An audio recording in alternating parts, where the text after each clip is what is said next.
नमो सिद्धाणं नमो आयरीयाणं नमो वज्रायाणं नमो लोये सौवसावूढम्।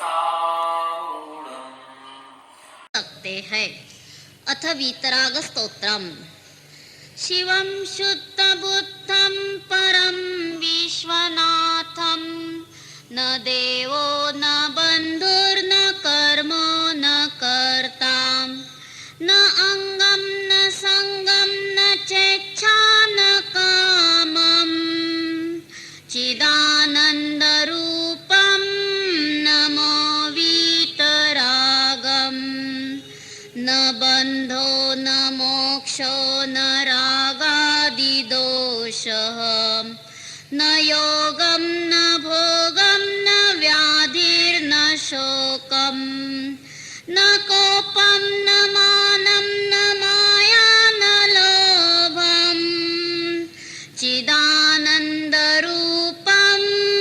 नमो वीतरागम् न हस्तौ न पादौ न घ्राणं न जिह्वां न चक्षुर्न कर्णं न वक्त्रं न निद्रां न स्वामी न भृत्यं न देवो न मर्त्यः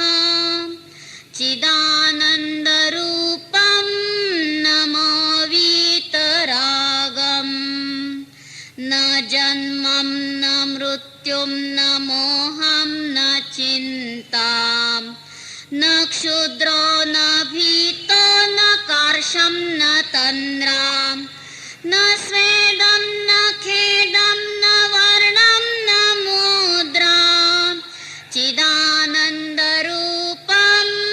नमो वीतरागम् त्रिदण्डे त्रिखण्डे हरे विश्वनाथम् ऋषिकेश विश्वस्तकर्मादिजालम्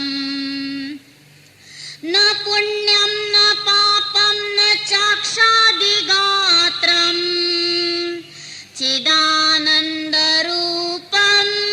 नमो वीतरागम् न बालो न वृद्धो न तुच्छो न मूढो न स्वेदं न भेदं न मूर्तिर्न स्नेहः न कृष्णं न शुक्लं न मोहं न तन्द्रा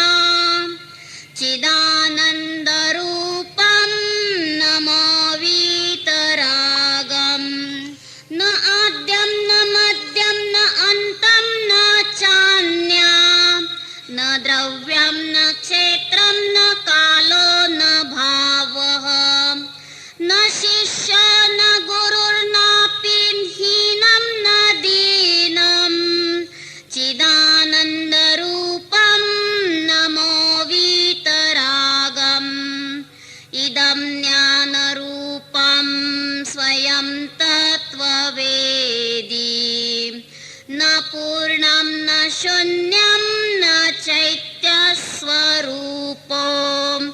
न चान्यो न भिन्नं न परमार्थमेकं चिदानन्दरूपं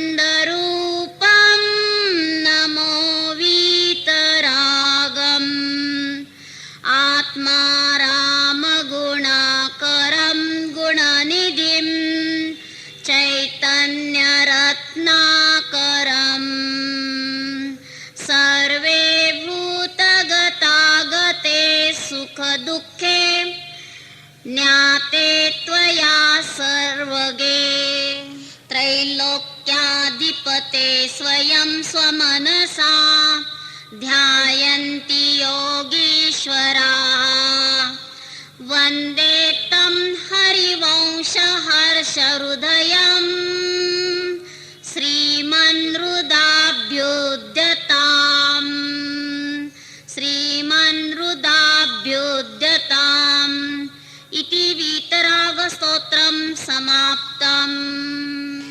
स्तोत्र यानी अंग प्रविष्ट पद्धति से शुद्धोपयोग आत्मानुभूति है। अंग बाह्य पद्धति से ज्यादा देर हम स्वभाव में नहीं टिक पाते तो विकल्प की भूमिका में सहज ही भगवान का बहुमान, गुणानुवाद, स्तवन आदि हो गया। तो यह वीतराग स्तोत्र कब प्रकट होता है? तो विराग ध्रुव स्वभाव को जानने से यह वीतराग पर्याय प्रकट होती है। राग विरहित ध्रुव स्वभाव को विराग कहते हैं और उसको विषय बनाकर जानने से पर्याय में वीतराग यानी राग निकल गया, ऐसी सहज दशा, शुद्ध दशा प्रकट होती है। तो यह सब उद्यम हम क्यों कर रहे हैं? तो एक अतीन्द्रिय आनंद प्राप्त करने के लिए ही। हर कदम पर हम निराकुल आनंद को प्राप्त हो, इसलिए हमारी यह सब चर्या चल रही है। यानी यह चर्चा चर्या में, अनुभूति में प्रकट हो तो ही हम शांति को प्राप्त होते हैं। इसलिए जिनवाणी स्तुति में कहा है, महिमा है अगम जिनागम की महिमा है, जाहि सुनत जड़ भिन्न पिछानी, हम चिन मूर्ति आत्म की महिमा है, महिमा है अगम जिनागम की महिमा है। तो स्वभाव का मार्ग जिनवाणी ने बताया है। स्वभाव को जानने की कला जिनवाणी बताती है, तो अपने आप विकल्प की भूमिका में जिनवाणी की भी स्तुति होगा।